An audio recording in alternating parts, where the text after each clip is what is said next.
Os dois condenados pela morte do músico Rafael Mascarenhas, filho da atriz Cissa Guimarães, conseguiram habeas corpus e já estão soltos. É mais um caso que provoca discussão sobre a aplicação da lei no Brasil.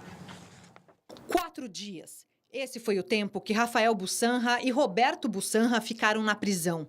Pai e filho foram condenados na sexta-feira. Rafael pelo atropelamento e morte do músico Rafael Mascarenhas, que andava de skate num túnel interditado em julho de 2010. E Roberto por ter subornado policiais para livrar o filho da investigação. Os advogados de defesa conseguiram um alvará de soltura com o argumento de que estão recorrendo contra a condenação.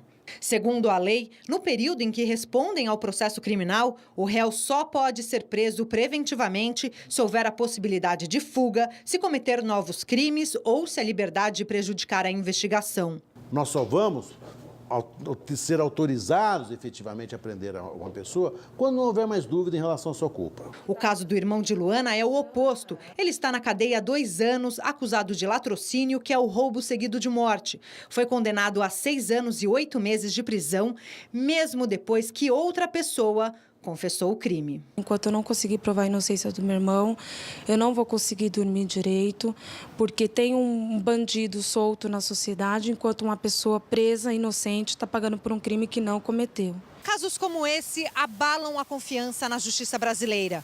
Para alguns advogados criminalistas, a fragilidade das provas do crime explica por que inocentes são condenados à prisão. O padrão de prova atualmente exigido para se condenar alguém é muito baixo. É preciso que cada delegado de polícia, cada policial, cada juiz, cada promotor, cada advogado, cada procurador vissem ou sentissem na pessoa que está sendo processada uma pessoa igual a ele.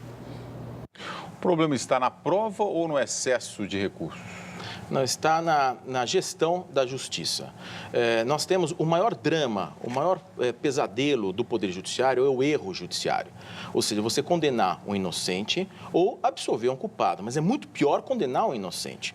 E nós temos vivenciado uma certa banalização, em muitos casos, de um automatismo quase probatório, e quando, de repente, vem um advogado que luta contra tudo e todos e contesta, e muitas vezes faz acontecer e prova e vira um caso, porque o advogado realmente nada contra a maré, contra as presunções, todos são presumidos culpados, esta é a realidade fática.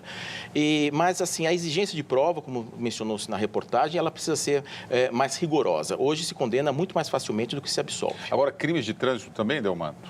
Ou Sim. sempre há uma fragilidade nas condenações de atropelamentos, etc.? Não, o tribunal tem mudado, né? Essa questão de atropelamento com dolo eventual, né? O sujeito é o racha, é a bebida, tudo se imputa como se ele tivesse realmente a intenção de matar uma pessoa, assumindo conscientemente que vai matar uma pessoa, mesmo que coloque sua própria vida em risco. Isso tem sido atualmente mitigado pelo Tribunal de Justiça, porque houve excessos. Não é todo atropelamento que vai significar um crime doloso com dolo eventual contra a vida. Muito pelo contrário. Os delitos no trânsito, em sua grande maioria, são culposos. E aí a legislação hoje pune mais gravemente o homicídio culposo no trânsito do que punia anteriormente, aí melhorando esta situação. Em todo caso, William, acho que 2 coisas importantes para chamar a atenção nisso é que, por um lado, esse problema da dificuldade ou do defeito na produção da prova e, como o Roberto disse, o problema da gestão da justiça, não é?